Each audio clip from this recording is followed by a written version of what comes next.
Ain't shitty, baby, I'm hot, like the prodigal son.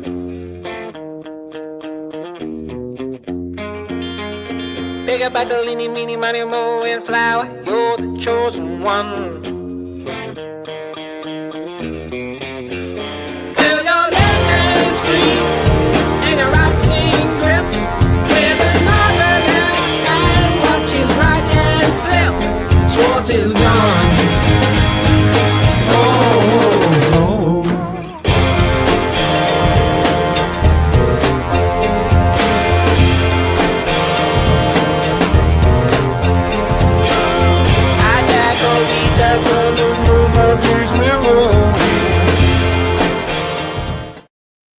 Hey, good evening. I'm Chris. I think you know that if you're on my Facebook, and like for maybe the two people that subscribe to the YouTube channel.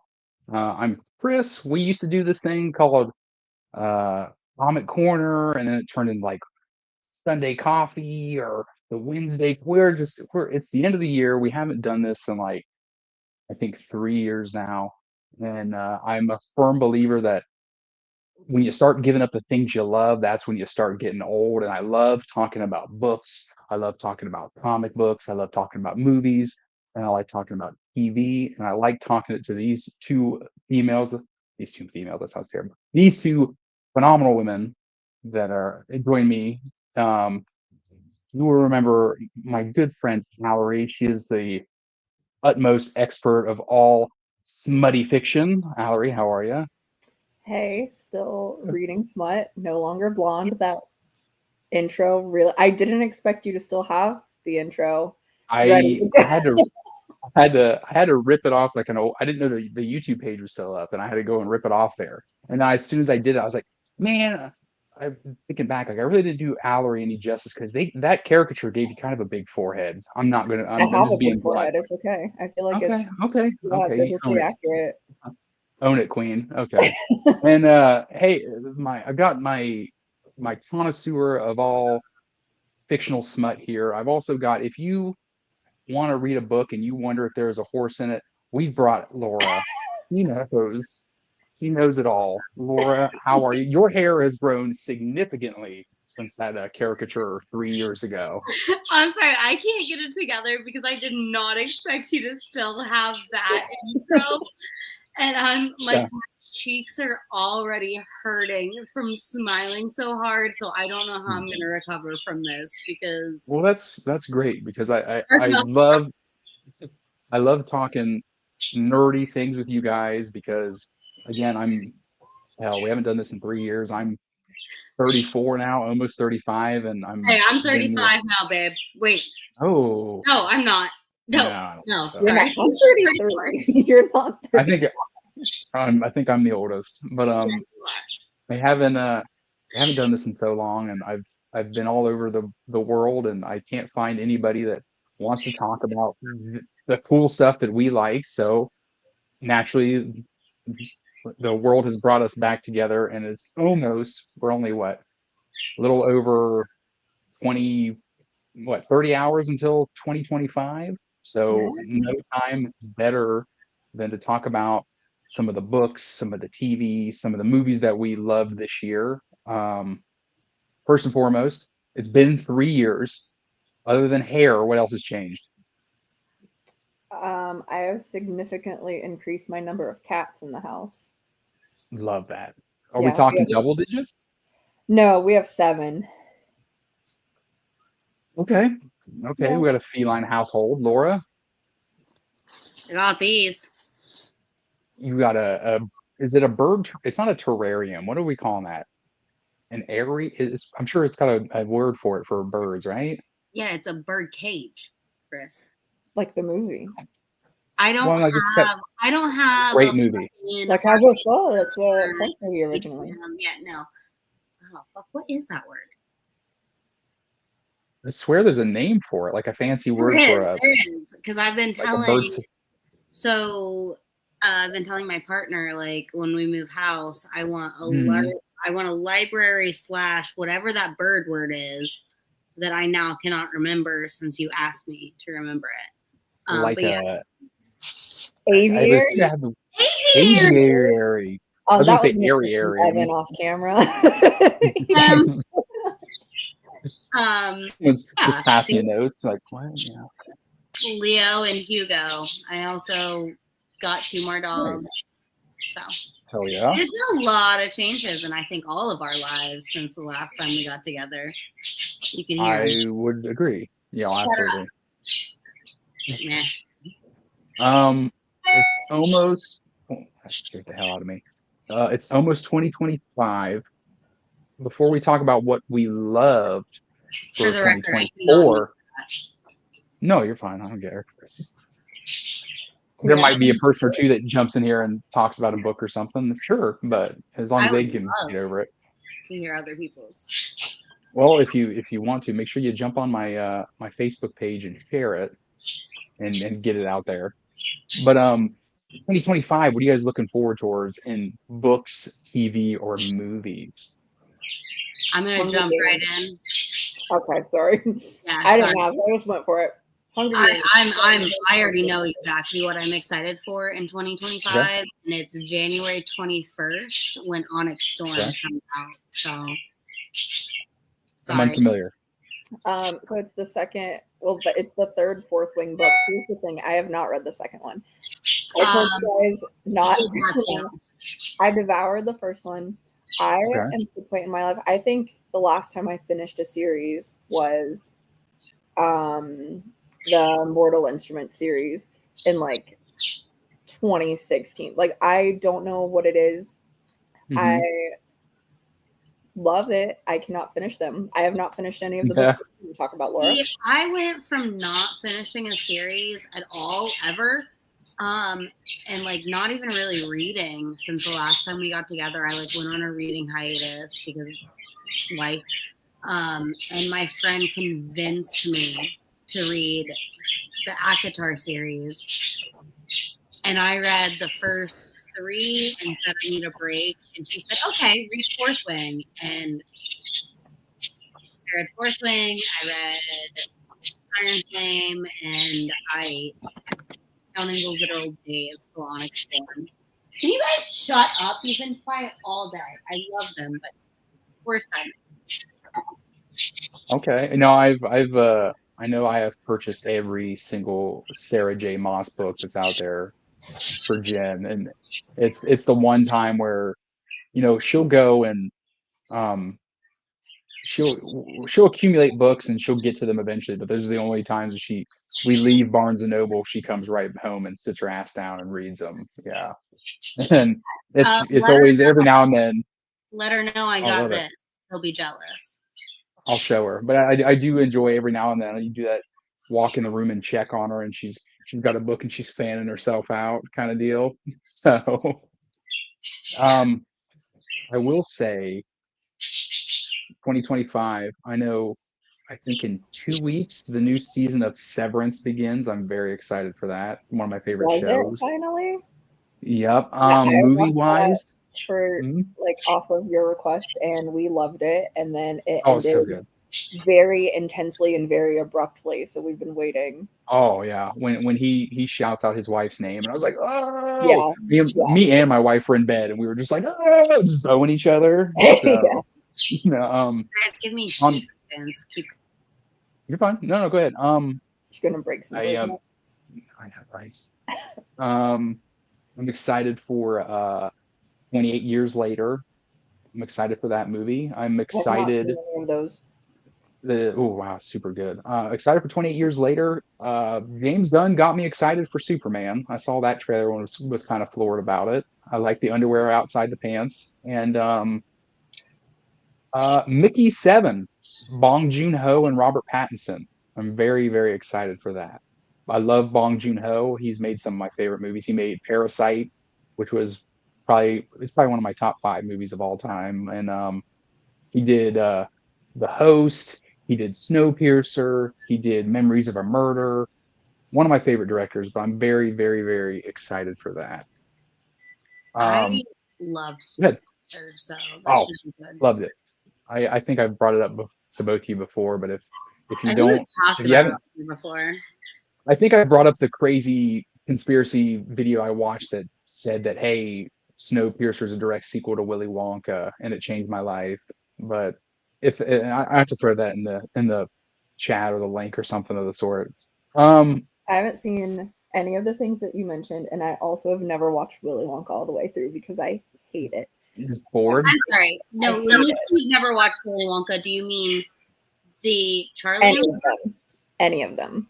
Not even the original with Gene Wilder. I've seen bits and pieces of it, like as my. But you like. But when you say you hate it, do you mean like the book? No, the movie. I don't get it. Because, like. I don't get it. That's why I hate it.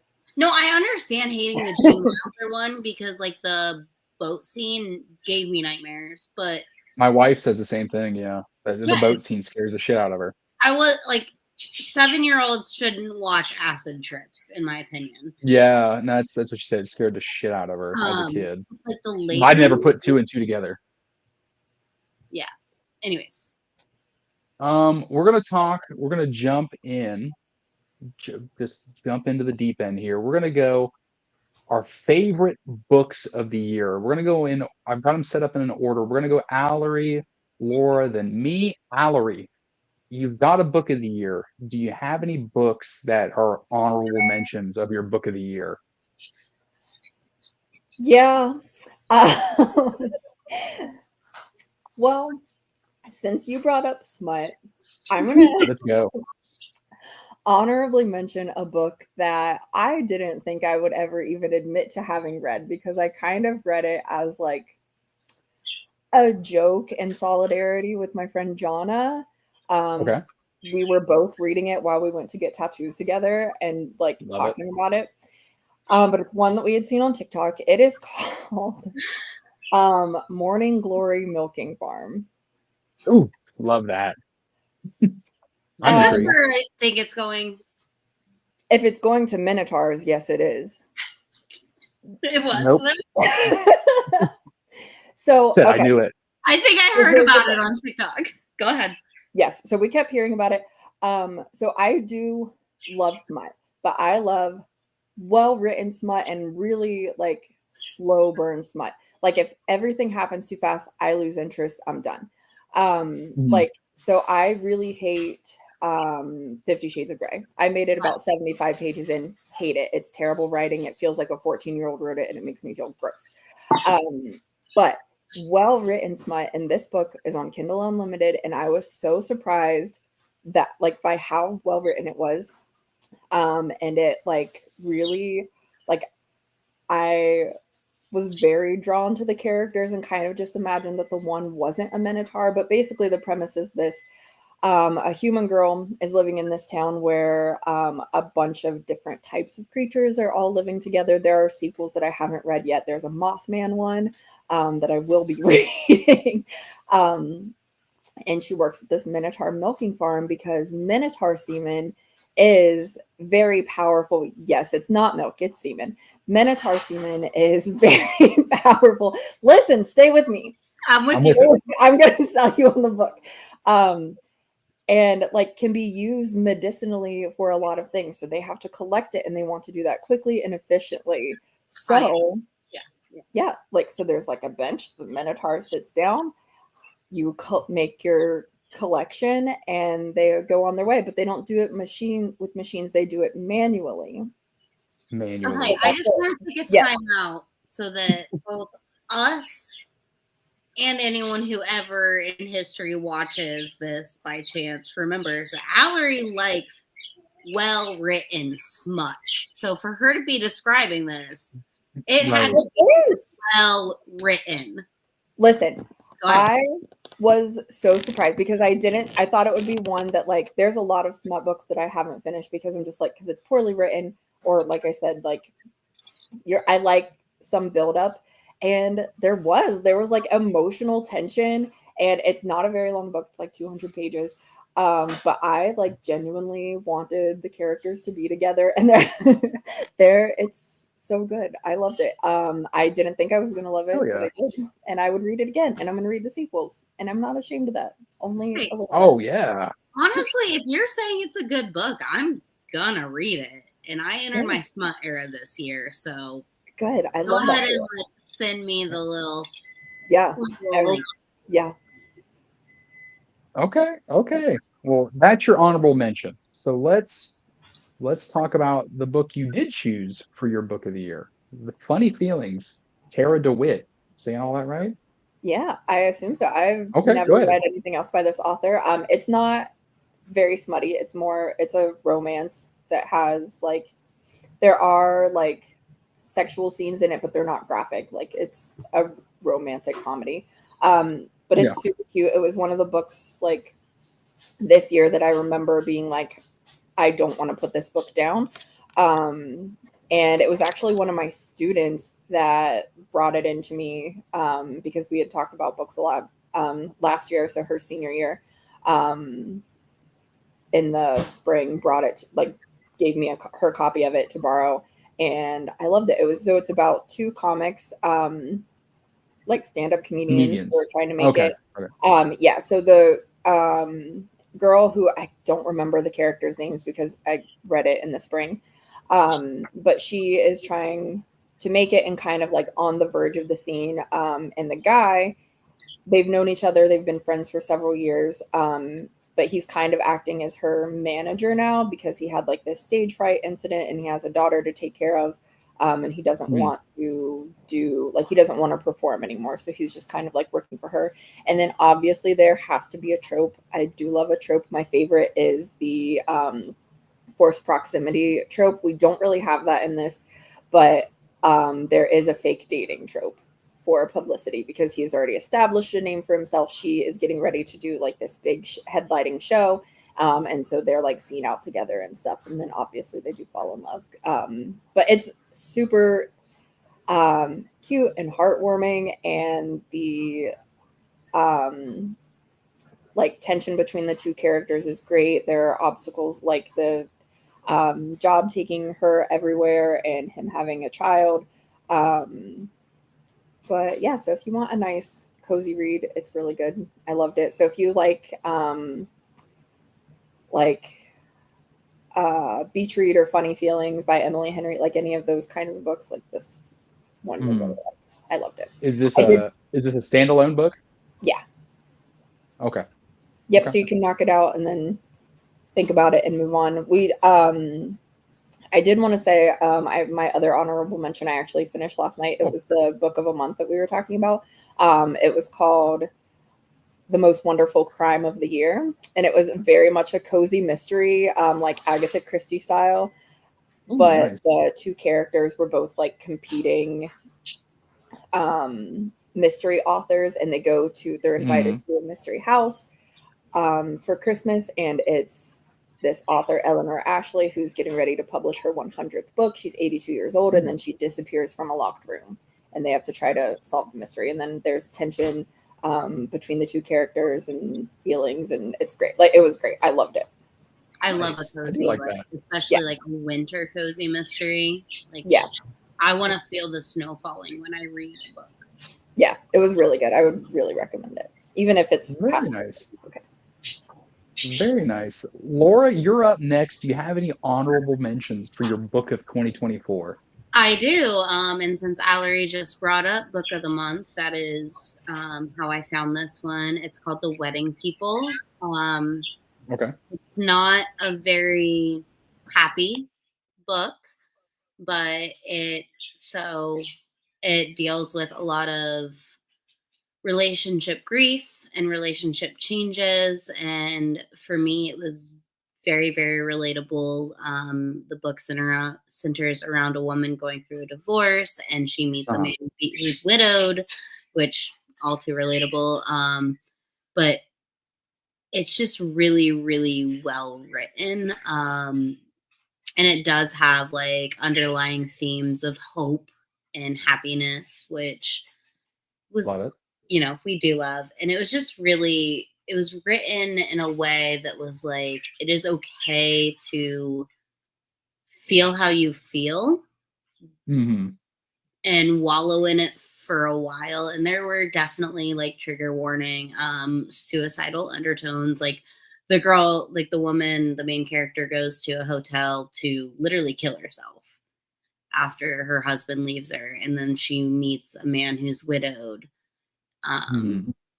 And he's about to get married, and it's just a very like absolute bottoms to absolute it's hope. definitely a very like reflective look into yourself as you read it. Like I wouldn't say I wouldn't say I loved any of the characters in the book so much as I loved the themes of the book. You know, I didn't root for anyone during it, but except, you know, like the side characters who are just kind of victims of it. But you know, it's one of those where you just like have to think about life as it is, and sometimes books are meant to give us lessons and make us reflect on ourselves versus the escapism that I typically run with when I read. So it was a good one, and it was a book of the month. I think it was my August or September book, and I didn't think I would like it, and I hated it the first 25% of the book. I was like, man, and I'm not like Allery. I do not DNF. There's been 2 books in my life I've DNF'd. One was The Great Gatsby in 7th grade, and yeah, if I start a book, I read the book. So this one I was like struggling through, and I'm so glad I did. So very nice. So that was your honorable mention. Your book of the year, though. Your choice was The Lost Story by Meg Schaefer. I think it's Schaefer or Schaffer. I'm gonna go with Schaefer. You go right ahead. I want to say Schaffer, but I don't really know. And again, this was another book of the month book. And this was not my like subscription book. This was one that I chose to add on because I was in the midst of reading some like pretty heavy books about a lot of themes of grief and just sad stuff. And so I picked this because it is a fairy tale, like Chronicles of Narnia style, very escapism fantasy, and also a romance. Allery, you love, but it's a lost love romance with a found family. And it's also a fairy tale based in the Appalachian Mountains of West Virginia. And nice. You know, I love that. Like, give me a good down home Appalachian fairy tale. I love legends. I will read me some Mothman smut for sure. I have another one. Yeah. It's like, you know, these 2 boys go missing deep in the West Virginia woods. They're gone for like 5 or 6 months. They pop out, no memory of what happened, and they completely drift apart. One of them becomes like a reclusive artist. One of them becomes a search and rescue specialist. And this character approaches them, the search and rescue guy, and it just like spirals, and it's very down, like through the looking glass, Chronicles of Narnia, like through the wardrobe kind of style. It's beautifully written. It has all the themes of fantasy escapism, queer romance, found family, like all of the things that just really make your heart swell. I read this in a day. Very nice. Like, and it wasn't that it was a quick read. It was that I became so obsessed with it that like I started it and I genuinely could not put this down. I picked it up as a palate cleanser between like some of the darker themed books I was reading, and I could not put this down. I actually was just talking to my friend earlier tonight. She's like, I'll bring your books back. And this is one of the ones that I loaned her. And she's like, I'm obsessed. Like, it's such What would you say is this like a young adult? Is this more of an adult? What are we talking about? I would say it's like adolescent, teen to early adult, because there are some themes of domestic abuse and things like that. But it's, I mean, depending on how you talk to your kids, like I would suggest Aubrey read it. You know, there's not graphic details. It's not smutty. Right. It's a very darling, charming fairy tale. Good stuff. It's very whimsical. There's what I love about it is it incorporates these like very fun, whimsical, psychedelic vibes. There's tons of Stevie Nicks and Fleetwood Mac references. Nice. It's just very charming. Very nice. Very nice. I'm with it. And then you had me at Stevie Nicks references without Oh question. yeah, and like they don't outright say it, but I would say that some of the characters display some neurodivergical like traits Right. that are just like, everybody's quirky. It's just very fun. It's fun. It's charming. It gives you that really fairy tale vibe to it, in a way that I haven't seen done before. Like a very modern fairy tale without the romance, without. Good stuff. I like that. I'm gonna have to go ahead and give that one a dig and see if who wants to have at it, Jen or Aubrey. I think they'll both My love it. Good. I mean, that's two birds, one stone. Yes. My book of the year, I've got a few honorable mentions. I wrote them down. I'm a person that kind of waits to the end of the year and I look at the previous year like, hey, here's the best of list. I kind of spend my whole year kind of just picking apart my list and reading it. 'Cause I feel like I'm always a year behind. Couple books that, and mind you, they're all either comic books or manga is mainly what I consume. Naoki Urasawa, he's the goat of current manga. He's got a story out called Asadora, young girl in the 40s whose family gets wiped out by a typhoon. She becomes a pilot, a whole big epic. He's written books like Monster and Pluto and 20th Century Boys. I'm a little late on this one. I'm late to the story, but I think it's one of the best comic books ever written. But it got reprinted this year. One of my favorites, Strangers in Paradise. Bought all of these, read them all in an afternoon, loved it. Two young females trying to figure out their life and just to come and find out that they really love each other and that blossoms into some craziness and it's beautiful. Uh, Late on this one as well, Goodnight Pun Pun. It'll absolutely crush your soul. It's probably one of the most depressing things I've ever read, but I couldn't get enough of it. And an ongoing series, but they're finally printing them in these nice, awesome deluxe versions of the Ice Cream Man. Love me an anthology horror. Can't help myself. But my favorite book of the year is without question Beneath the Trees Where Nobody Sees. Okay, this book caught me right out of left field. If you're looking for a delightfully fucked up little story to read, Beneath the Trees Where Nobody Sees, it's for you. It's set in this beautiful anthropomorphized world of these animals. Think of it like the Berenstain Bears or Richard Scarry vibes, how cute it is.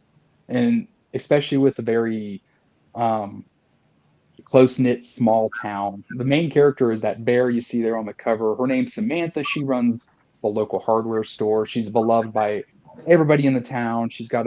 Everyone knows her name, kind of a one stoplight town thing like that. It just so happens that she goes to the nearby big city once every few months, kidnaps a random person, takes their bodies into the woods, murders and dismembers them.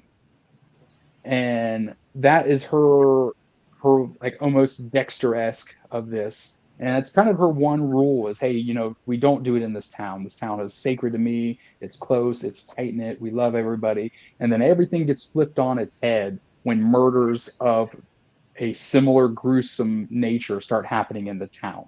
And then the cops get involved. And we're trying to find out who's doing this in this town. And of course, it becomes that cat and mouse game. Like, hey, I've got to figure out who this killer is before the cops get wise and find out what I've really been doing.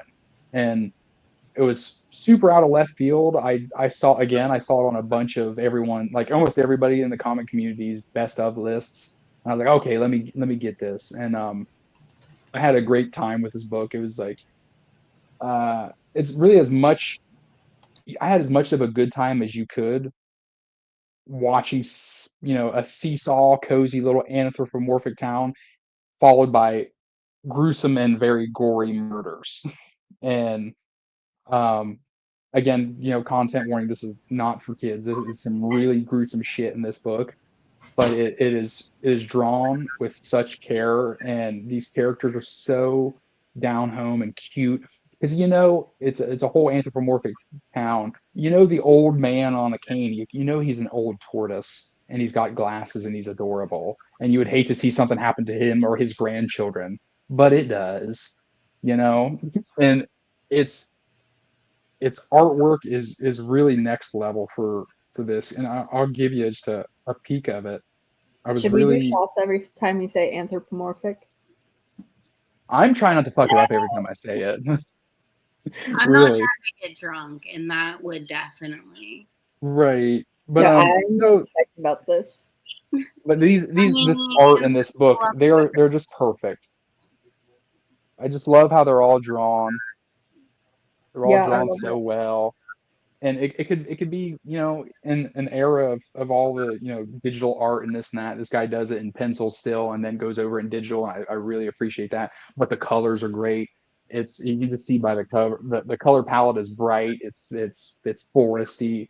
It's a super, super good book. And it was, without question, it was the one book that I was like, I read, it was just out of left field, and I said, holy shit, I need to tell more people about this. And And yet we that didn't get a text about it. Weirdly. if That's I exactly were to what I was show gonna say. you, Wyatt, like you want to tell people about this, and yet I immediately bought and then did not read the other one that you suggested to us.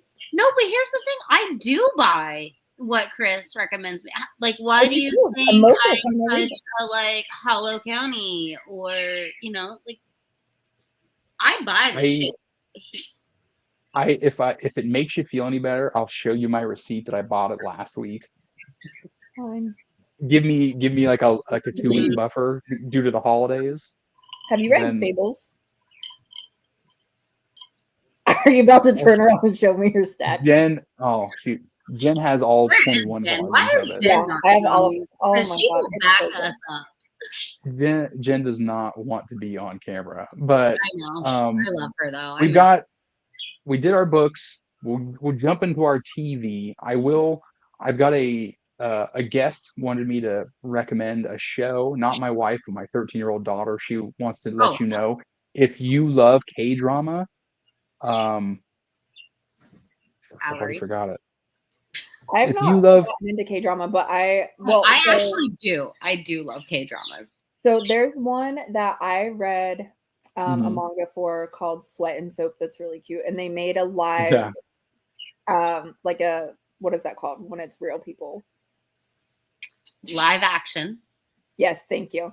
They made a live action version because I was looking to see if there was an anime, and I haven't watched it yet. But yeah, so I'm gonna swing that way pretty soon. But what did my you my recommend us? my 13-year-old recommended Jinx at First. It is on Netflix. It is K-drama. It is clean enough and PG-13 for my daughter to watch, but she says that's her favorite show of the year. Jinx at First. I will watch it immediately. So Absolutely. that was her honorable mention. We'll stay in the same order here. Allery, what are some of your honorable mentions for television this year? So I feel like I watched like nothing this year. I rewatched Buffy the Vampire Slayer. I rewatched the first 7 seasons of Bones that I've seen 200 times. I rewatched I turned on RuPaul's Drag Race. Like I watched the new seasons of that. But since I'm on break now, watched A Good Girl's Guide to Murder, which I really enjoyed. I read the book a few years ago and didn't remember most of the details, so I felt like it was a pretty good adaptation. And it's getting a second season, so I feel like it did well. Very nice. So that was really good. I loved the Menendez brothers, and not just okay. kids, but that was a plus. And I love true crime anyway. So like any type of adaptation, I'm kind of like, I hated the Jeffrey Dahmer one, which is in the same like anthology type. Ryan Murphy, right? Yeah. So I hated the Jeffrey Dahmer one. I feel like they left out some really crucial things that would make people actually get a feel for what he was like as a person, and they kind of like romanticized him, and like I That's the did not biggest like thing. that one Yeah. at all. But I really like the Yeah. Menendez brothers one. And that's a case I've always like been kind of torn on anyway. Mhm. And then there was something else that I can't think of off the top of my head that I really liked. But we can talk about my favorite one. Well, let's try this up. Laura, what were some honorable mentions for you as well? So sorry, you brought up all the true crime. I actually avoided all the true crime after watching the Jeffrey Dahmer one because it made me so sick to my stomach.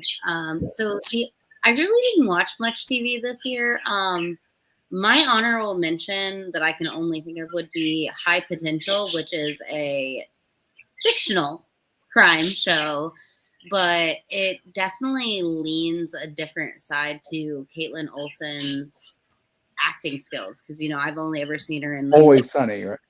yeah, Always okay, Sunny okay. in the Mick, where Yeah. she's stellar, hilarious, and she definitely brings that element of character to this show, where she's like a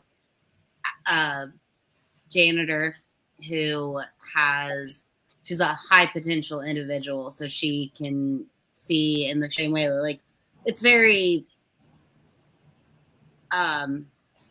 God, what's that? The British detective, not Shakespeare. Sherlock. Sherlock Holmes. It's very Okay. Sherlock Holmes-esque. I forgot his name for a minute. Okay. But it was really cool to see her in like a different kind of role, and it was very fun to watch. So that would be my only honorable mention I can remember watching, because I just yeah. Well, I watched a lot more. I watched a lot more TV than y'all this year. I thought The Penguin was phenomenal on HBO Max. Ending it was an absolute gut punch. I thought Amazon did a good job with Fallout. Really enjoyed that. That was this year? That was this year. Okay, that would have been my favorite then. Yep, I thought they did a great job with Fallout. I thought it is a absolute shame what Marvel did to Bo DeMayo, because X-Men 97 was phenomenal. I've heard it's phenomenal, and I really want to watch it, but we have not watched it yet. Same. It is phenomenal, and it is a absolute shame what Marvel did to him just because he happens to be a gay man and he happened to have an OnlyFans. Shame on you, Marvel. And it might be some of the best written superhero property I've ever seen. And honestly, my favorite, not the best, put the best show on here. My favorite show that I recommend to everybody is still From on MGM Plus. From is the best show on TV.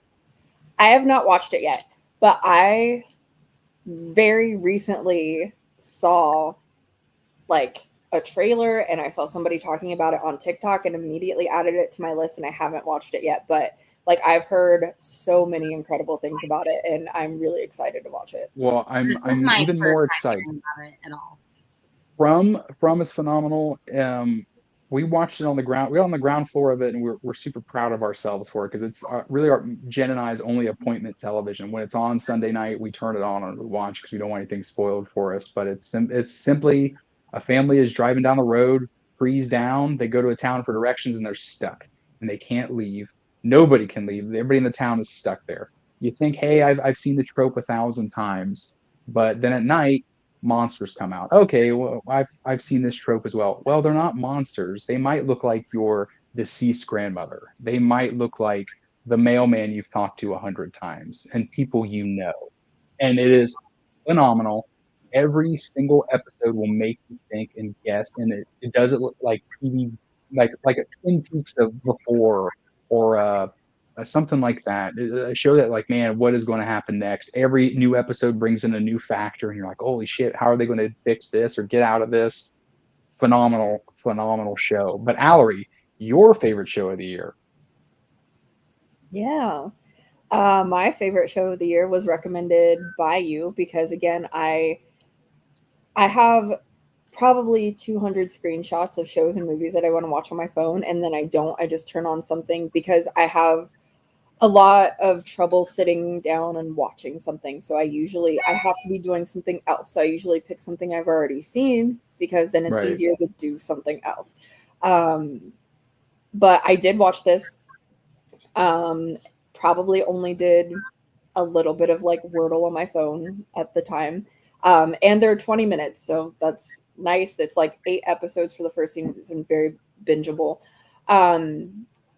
We do have, educational, workplace comedies already. We have Abbott Elementary, which is incredible. I love Abbott Elementary so much. I think it's so funny. But I teach high school, and that is not what my day-to-day looks like. But this is what my day-to-day looks like. Like some of the conversations he has with these kids, I'm like, oh my God, I've had this exact same conversation, and it's so asinine. Or he's like dealing with a parent, and I'm like, yeah, that's the worst part of teaching is the parents. Like, but it's just like, the writing is so clever. It's so funny. The characters are very, very believable. Like it always sounds like you are overhearing a real conversation and not something that was scripted. So the acting is very natural. A very diverse cast that I love. A great group of young actors for the students. Soundtrack is banger if you like pop. Yes. I downloaded a bunch Thank of you. music from it. Yeah, the soundtrack. Every intro to every episode is a great song. Yeah, it is. I downloaded a bunch of them. There's one called Nirvana in particular that I'm still listening to regularly. And then there was a nice callback with like that song too. Like it had played earlier in the season and then plays like in the finale as well. So that's what I noticed a lot, like pretty immediately. But yeah, it's hilarious. It's well written. It's heartfelt. Like you care about the characters, even when they're being assholes. Like they're very real people. And Yeah. I watched maybe 10 minutes of the first episode, and I almost stumbled out of my bed to reach my nightstand to get my phone and tell you about this show. I said, yeah, one, the show is hilarious. Two, I know Allery would fucking love this. And when my wife, who doesn't like comedy, she's butt laughing, I'm like, this is hilarious. yeah. We're a hit. I She mean, likes comedy, just not your comedy. that might be it, honestly. She's It a might honestly funny be it. lady. She but we watched this was one of our shows that was appointment television. We would have to sit and watch this. Because we follow him on or On Brian Jordan TikTok. Alvarez on TikTok, and Yeah. watching every single damn day he's doing a dance or he's doing a character, and he's Yeah. funny. And then we did our delving into it, and him and the female that the other female lead that's the other teacher, they're really good friends, and they're comedians that came up together and they did some shows before and things like that. But you can tell that this show, it's friends coming up and doing their comedy and making their break, and it's definitely a labor of love with the castmates because they actually do enjoy each other. But it's so funny, and to hear some of these conversations, like I was an instructor and not a teacher. I still dealt with youth to an extent when I was teaching in Oklahoma, and I'd get some off the wall things as well. But it was obviously in a tame sense. But I was like, man, I wonder. I would sit and watch the show. I'm like, I wonder if Allery's ever dealt with this, or I wonder if Allery's got an opinion on this. And I really loved it. It was the best comedy of the year. Yeah, for sure.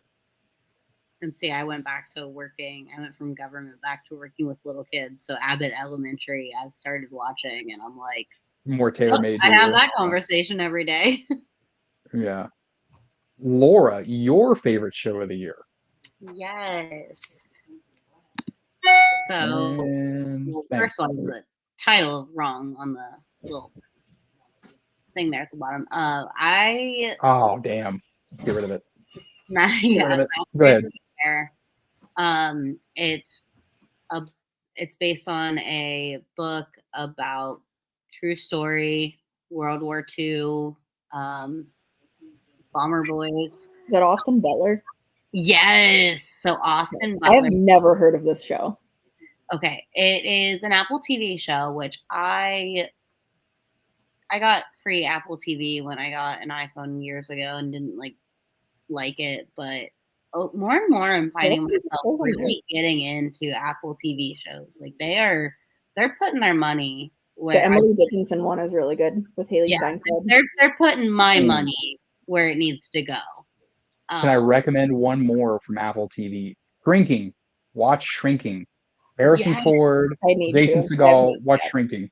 Yes, Yeah. very good. Very heartfelt. I'm sorry. Go ahead. You're fine. So this is like that trio of war nostalgia of Steven Spielberg, Tom Hanks, and that Gary guy whose name I can't. Gary Gatsman. Sinise. Oh, okay. Gotcha. Makes sense. I don't know if I said that I right. was going to say Busey. Yeah, no, I don't know. Nobody cares. But yeah, it's a World War II drama, and it just centers around these airmen, these two best friends. They've been together since basic. They actually came from the same neighborhood, and it's just their story, like their true story. It's freaking gorgeous. Very, very well made. Austin Butler does an amazing job. Cannot remember the other guy's name. I want to say I don't know.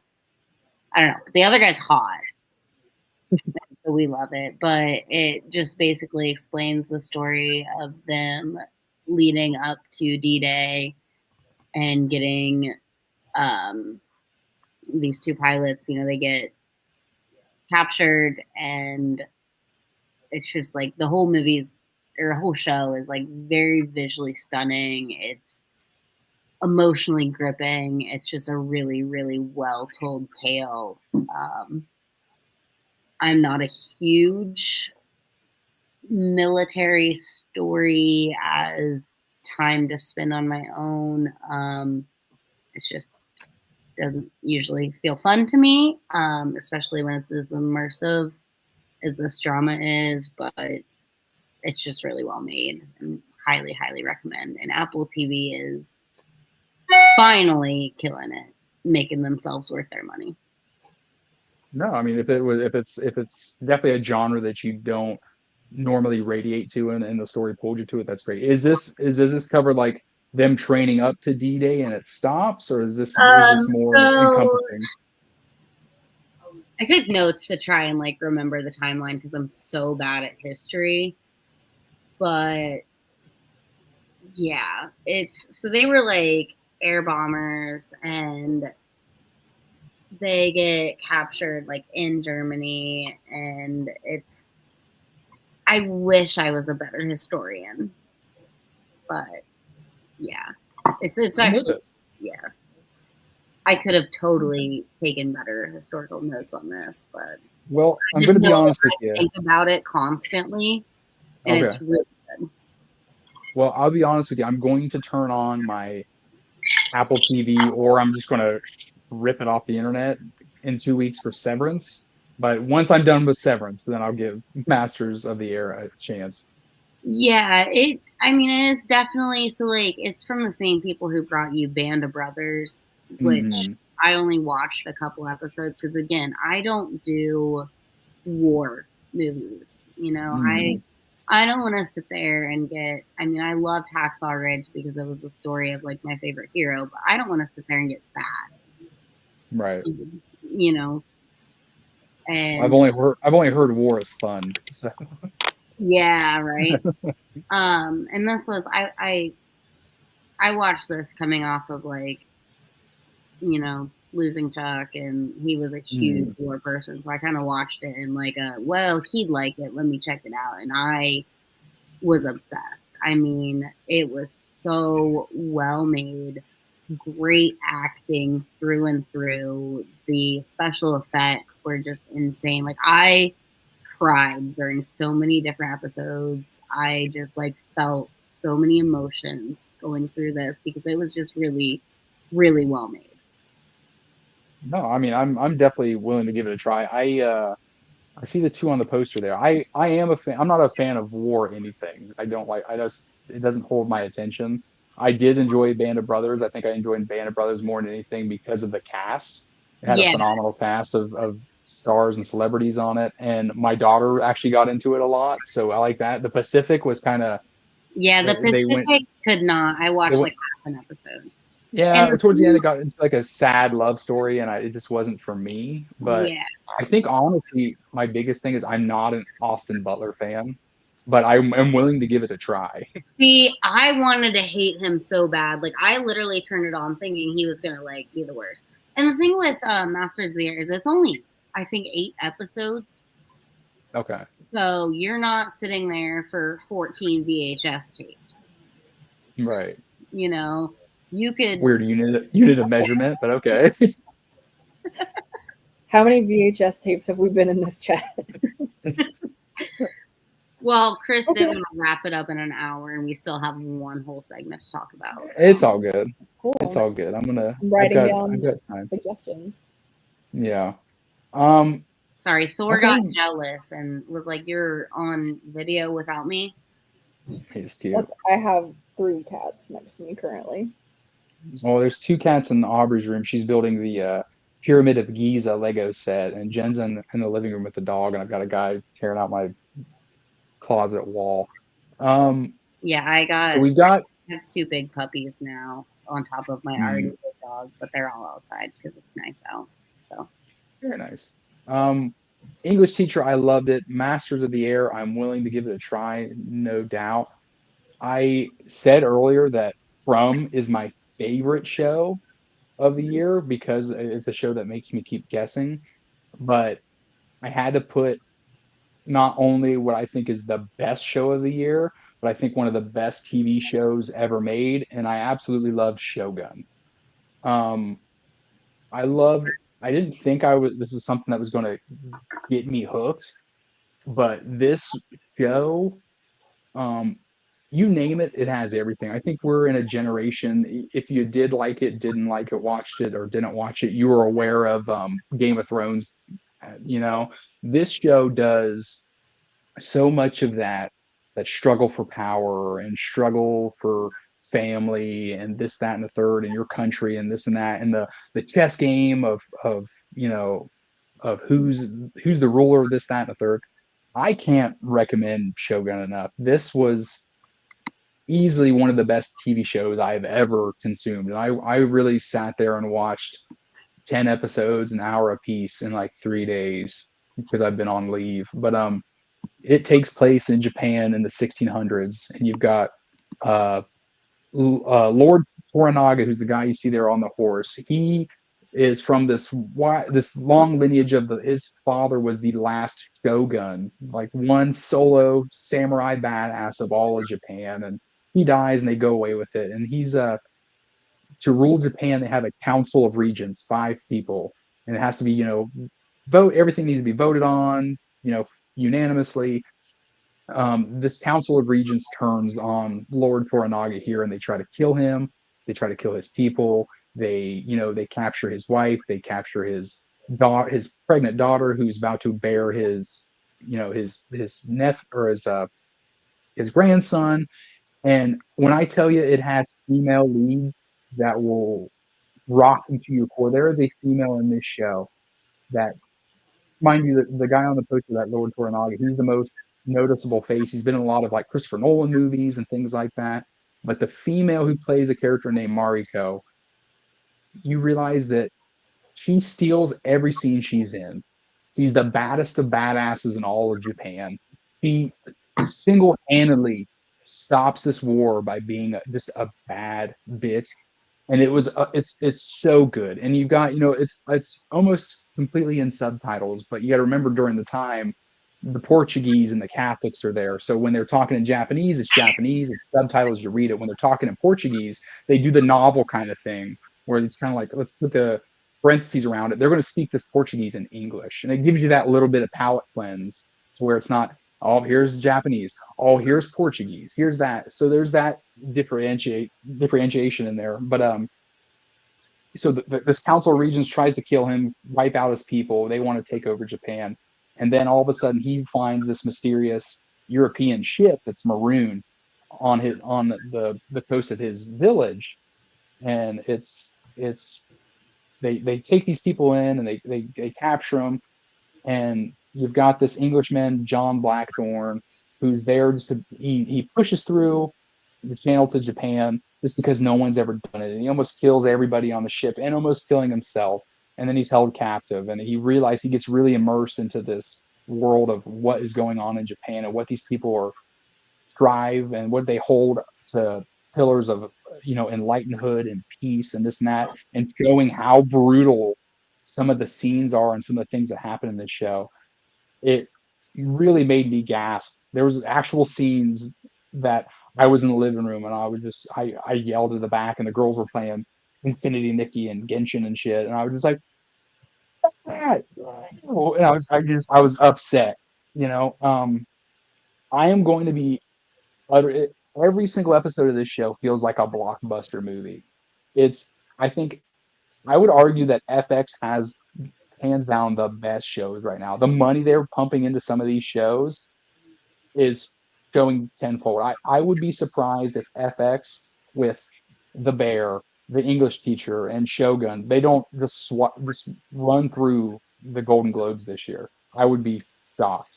But if you want to watch a show that's historically accurate, but puts in a lot of absolute Hollywood drama, this is the show for you.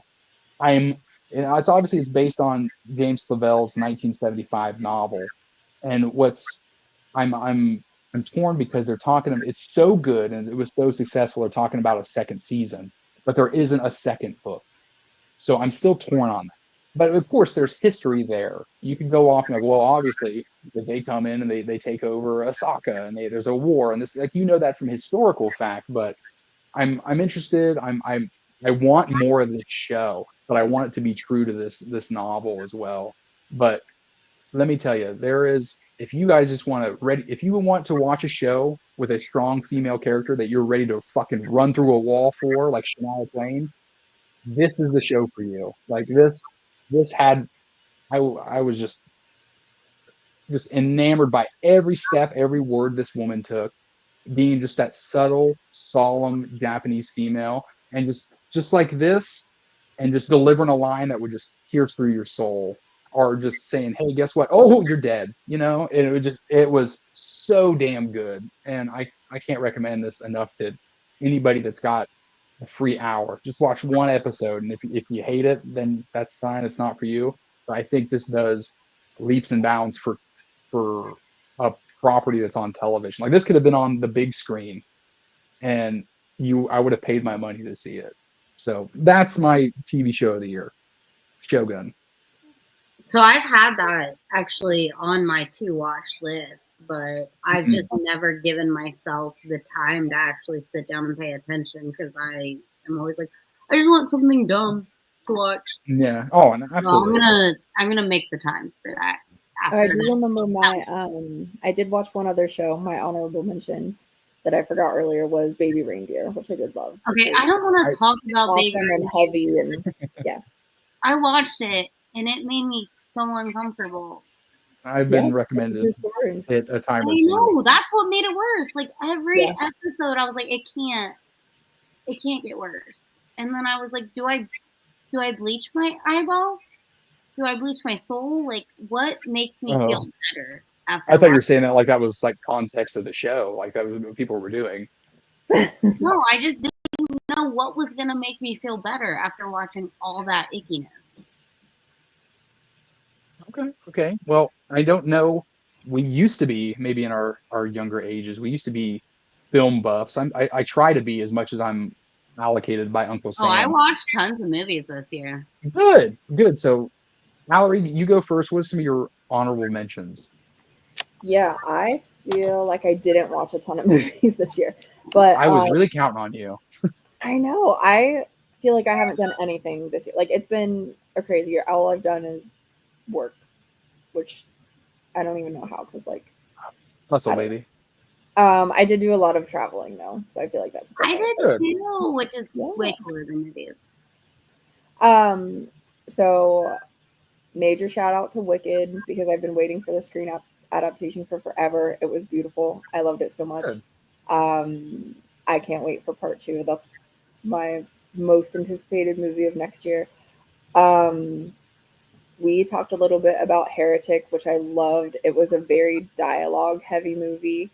Oh, so Um, good though. yeah, but it doesn't So feel good. like you don't really realize it until you're a good way of the way in that you're like, oh, they're like talking a lot. I mean, Hugh Grant is talking a lot. But Um, he, man, does have you seen a movie with Hugh Grant? Better dialogue. He delivers. no, Everything he he says, like it pierces you. yeah, it's captivating. It makes total Yeah. sense. It's not like preaching at you. It everything makes sense within the context of the movie. It is so good. It's eerie. It's unsettling. Um, It's even at points of it, it's eye opening. yeah, yeah, and because sometimes you're like, oh, he's got a point. Like, I'm yeah, gonna watch that tonight, right? It's good. it's Because so I Really good. good. I loved it. It's on my Uh, honorable mention list. Yeah. Yeah. And then I couldn't think of movies from specifically this past year other than my favorite one, but ones that stuck with me that I've watched several times since they Mhm. came out are Red, White, and Royal Blue because I know that I've talked about that book with you guys previously. The Right. adaptation did it justice. It was so good. I watched it like Good. 6 times the first weekend it came out. Heartstopper season 3 was incredible. That was a show though. And then Bottoms. If you have not seen Bottoms, go I fucking did watch like it. Bottoms. I did. Sean Lynch is in it. I have not yet, and I hate myself for Say not seeing it yet. say her name because I butcher it every time. Ayo Idibri. Yeah, Okay, I love her. Yeah, don't get me yeah. wrong. And she I have was. not watched The Bear, but I I know I love she's the love in the it. bear. bear. I love the bear. So good. Yeah. Yeah, but No. Bottom is an incredible movie. Everyone should Yeah. watch it. It's so I funny. loved her. I love her and Rachel Sennott.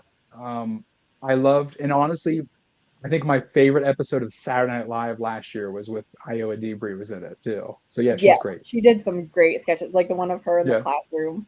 I watch it once a week.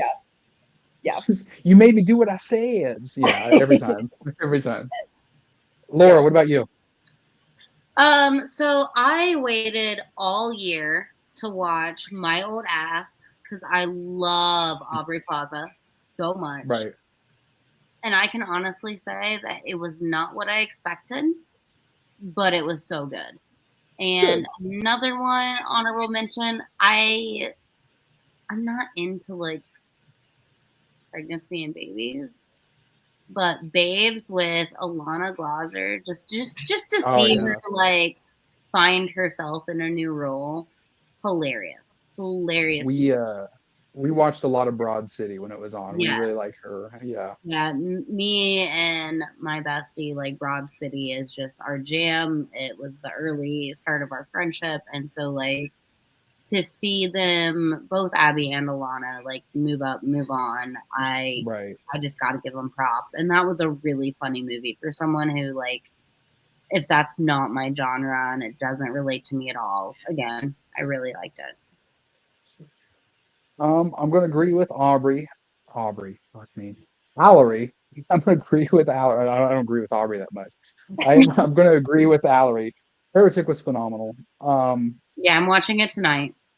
Dune 2 was good. I've obviously seen the original. I've obviously read the book.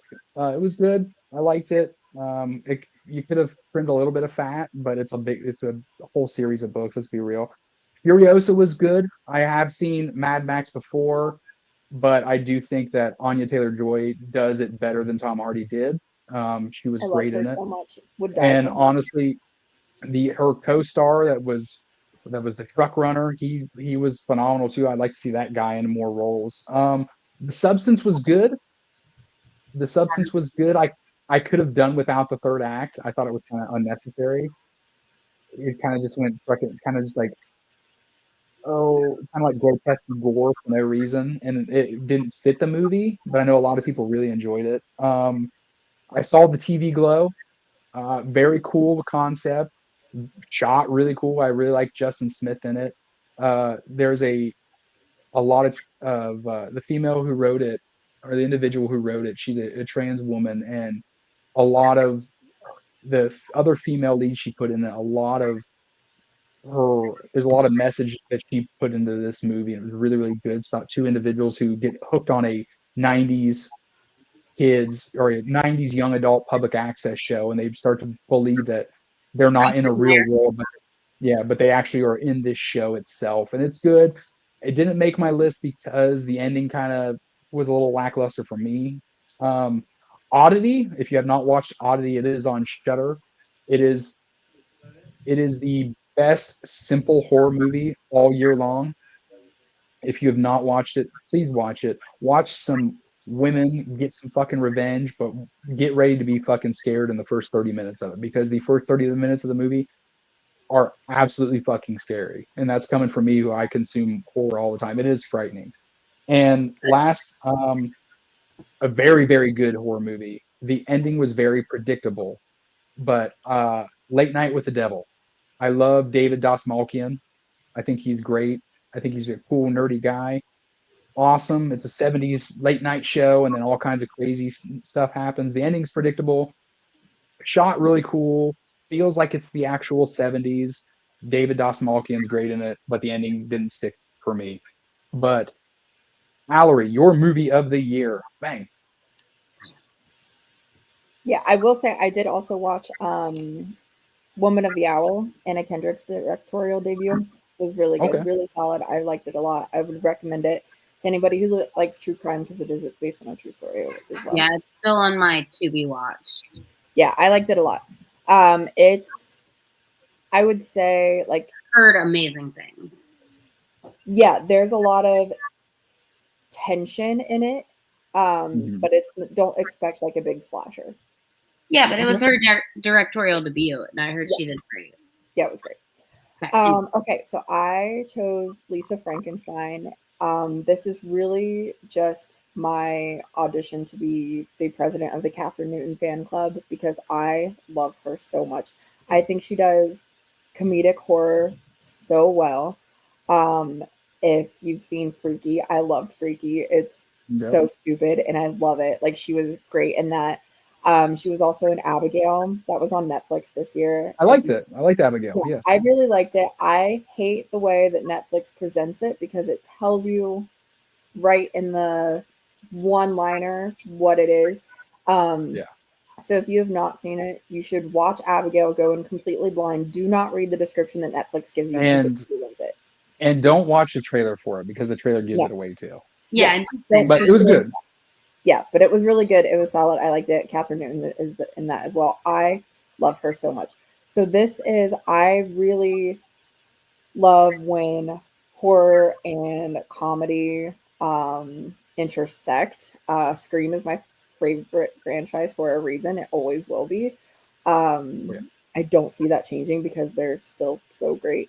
But Lisa Frankenstein is Frankenstein meets Jennifer's body, kind of. So, a girl who's kind of given up on everything, really disinterested in most things except for this tomb, like this. I don't know if it's like outside of, I think it's outside of like a mausoleum, but like a bust statue of this man that she thinks is really hot. And then he does come to life, kind of partially comes to life. And so he's a mess, but then she figures out that we can use body parts from other people and attach them to him, and they will, like his body will accept them and start functioning. So he becomes more and more human as it goes on. So it's very, if you've seen, what was the one with Nicholas Holt?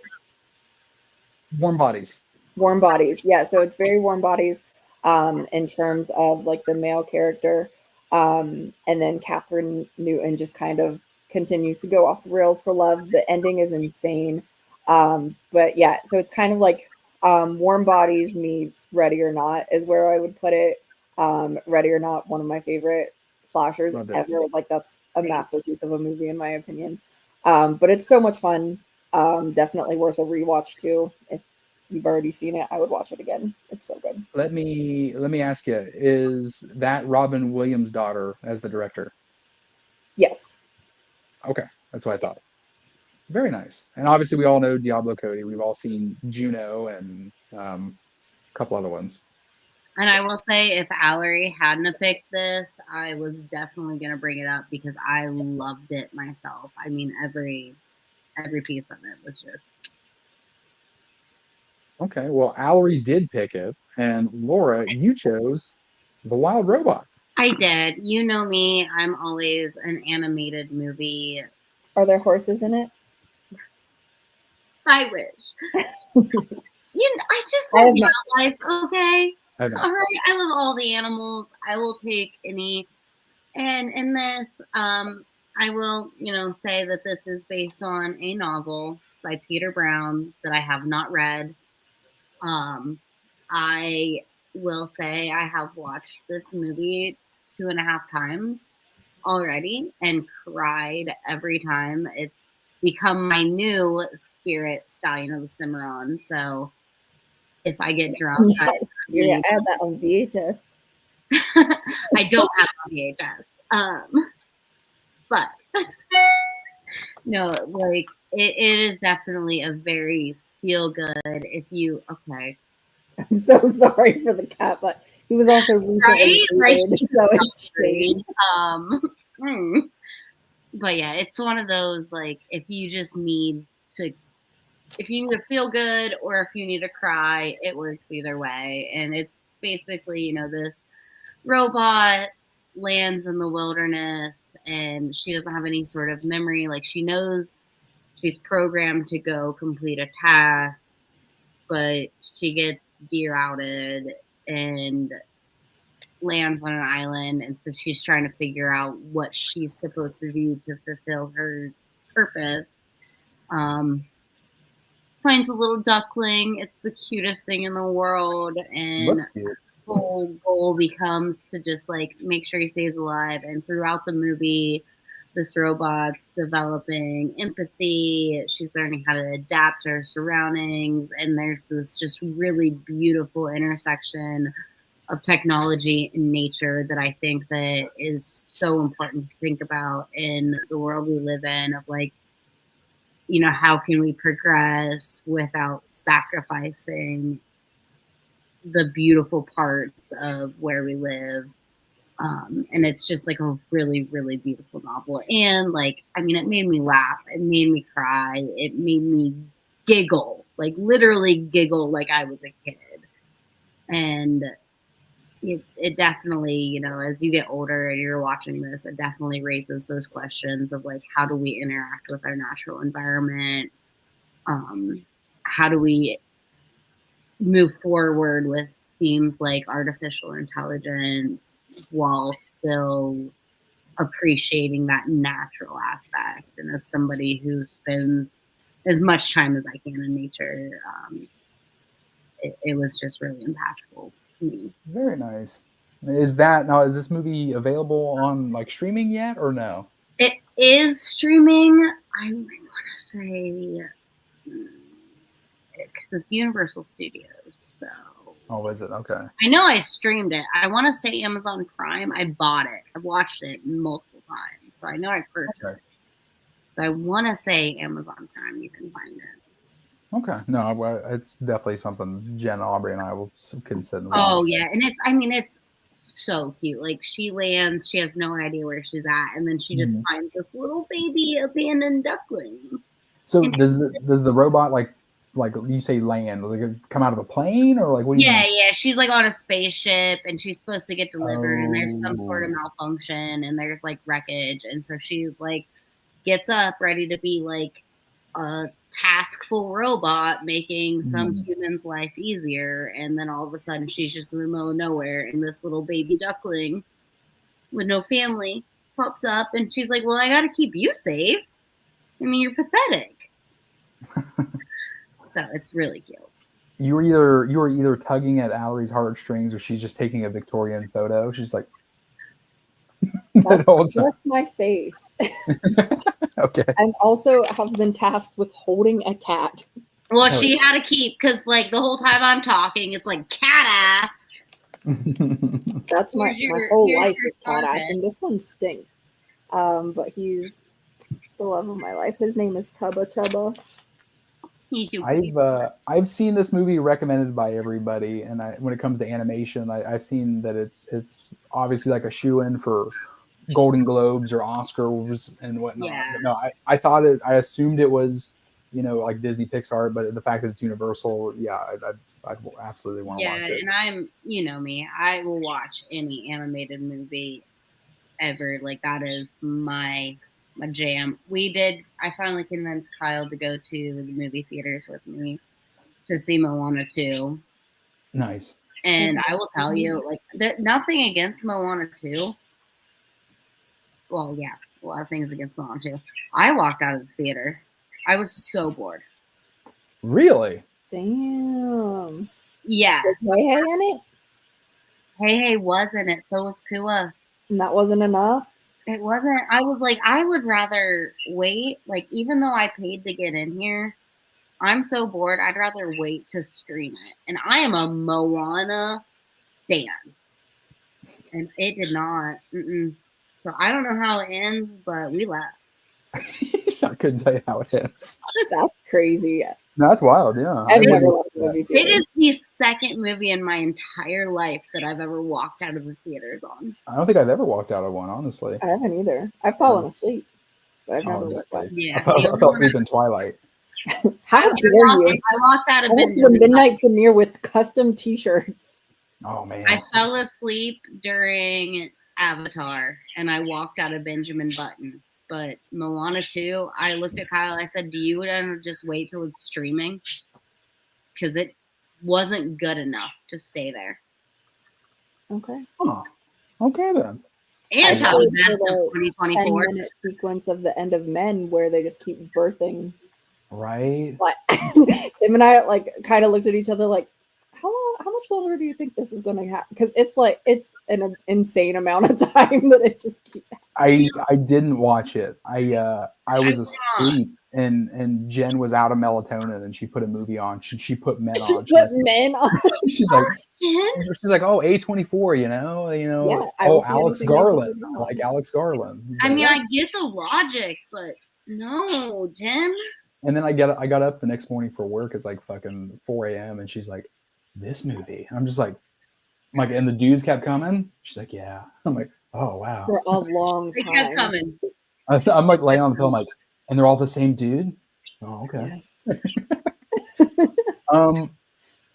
So we've got Lisa Frankenstein. We've got The Wild Robot. I'm going to suggest a movie. It was a movie I've never seen before, done before, and no one's giving it love, and they should give it more love. I'm going to go with Exuma. And if you haven't seen this movie is on Shudder as well. I don't know how much we enjoy Korean horror. There was another Korean horror movie that I enjoyed a lot a couple years back called The Wailing, and I thought it was one of the best. If you like The Wailing, I please implore you to watch this movie. Both Jen and I sat in bed the other day. We're talking like, oh, hey, we're going to do the pod again. And I was like, what was the best movie we watched this year? And first thing she said was this. And I'm like, you know what? I think you're right. It is on Shudder. We've got that one. And it is a horror gem that absolutely demands attention. It is, despite its long runtime, but trust me, it pays off. Every minute of it does in fact pay off. It is a lengthy movie. It's every bit of 2 hours and like 30, 2 hours 45. The movie itself, it unfolds in chapters, and each chapter has a really cool mini climax to it. All right, and the approach, rather than being overwhelming, it could overwhelm us with a big convoluted plot being in these chapters. It allows you to look at all these little details and explore some of these smaller stories in it. And honestly, what sets Exuma apart for me is it's really a refreshing take on horror, instead of relying on cheap jump scares or opt in of like film like ops. It opts into like atmospheric horror in a sense, and it keeps you on the edge of your seat, and it kind of pulls you deeper and deeper into this story. It is a movie about these individuals who, in Korea, they're like, think of it like the funeral home. They're in charge of finding your family a perfect plot. And of course, in Korean culture, hey, it's got to have woods, it's got to have a place with family, it's got to have a view. that seemed as, respectful. So all of a sudden, a very wealthy Korean family who happens to live in California, they have a baby that gets sick and they can't figure out why. They come to find out that the grandfather is haunting the family and picking the family apart one by one and killing them.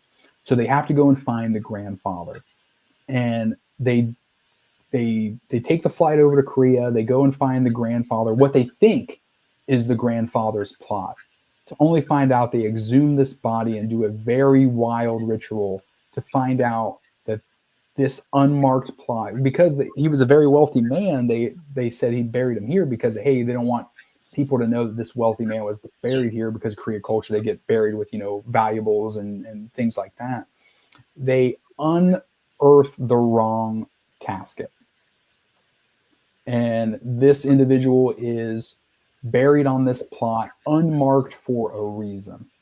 And it is a film. And again, it's got, if you look at the poster there, it's got the cute Korean boy. It's got the old wise Korean man that knows history. It's got the middle-aged nerdy one that's like, well, we probably shouldn't do that.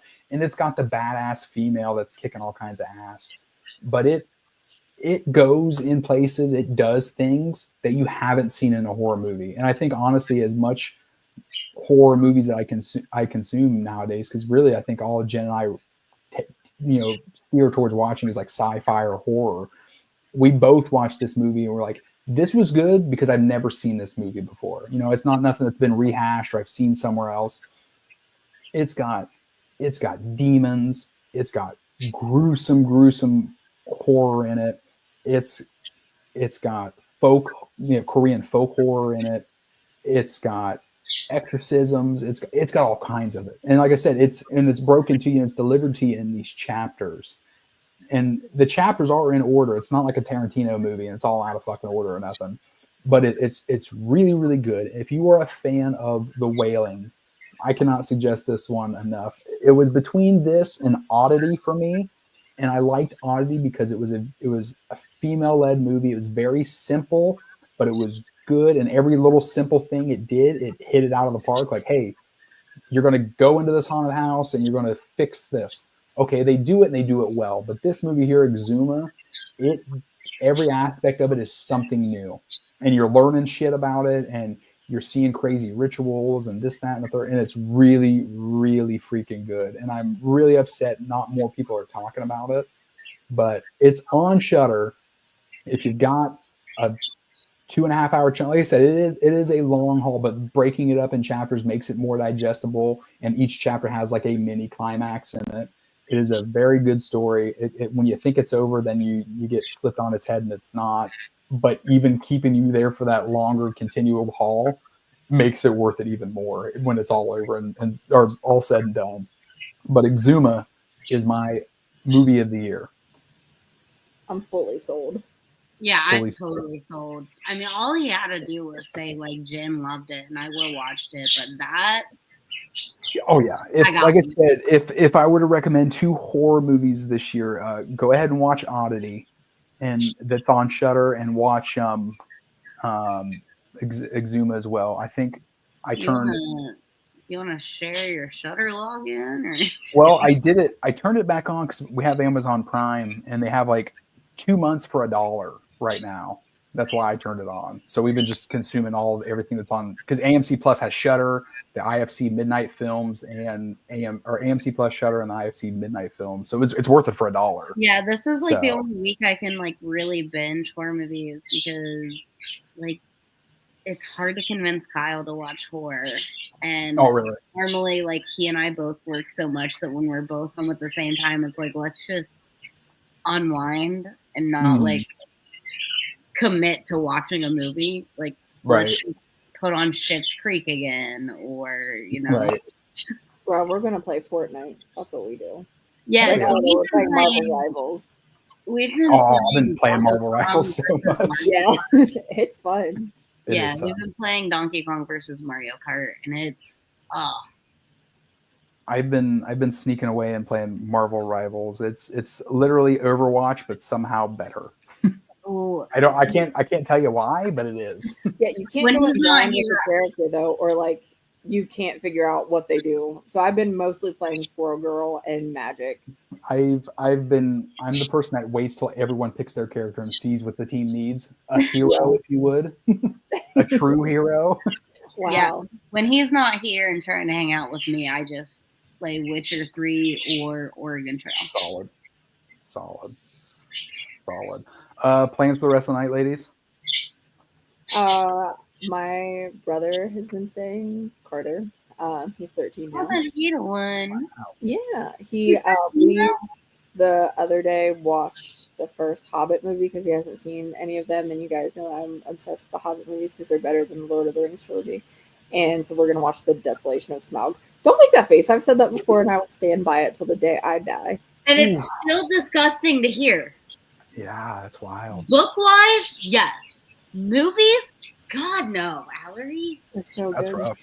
They're so good. Oh. Okay, so Desolation of Smog, Laura? Yeah. Sorry. No, tonight I'm just hanging out. Probably gonna go play Witcher 3 now that I'm thinking about it. Very nice. Very nice. I think Actually, Kyle got us a new board game that we're gonna play. ooh, what'd you get? I don't know what it's called, but like basically you have to work together to use little hands to escape, like to like rob a museum. So like the game itself has things you've got to avoid, and then one person has a tiny hand and the other person has a tiny hand, and you have to Like museum lasers and stuff, or what? Yeah. Okay. Yeah, you got it. Okay. I think it's lazy night for dinner, so I think we're gonna have chicken patty sandwiches. I'm gonna go and talk about football with my buddy, and very nice, very nice. I know my in-laws got me a new helmet for Christmas, by the way.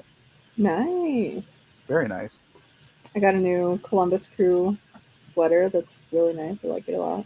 Hell What yeah. is it? Well, ladies, I absolutely love talking with you again. If we want to do this again, let me know. If we want to go ahead together and collaborate on a collective read, I'd be into that as well. I love it. I would fucking love that. We can do the Mothman one. Yes. Yes. How to milk the Mothman, yes. I don't think he gets milked. Probably something to do with his wings. Laura's read Sarah J. Maas. There's a whole thing with rings. Oh yeah.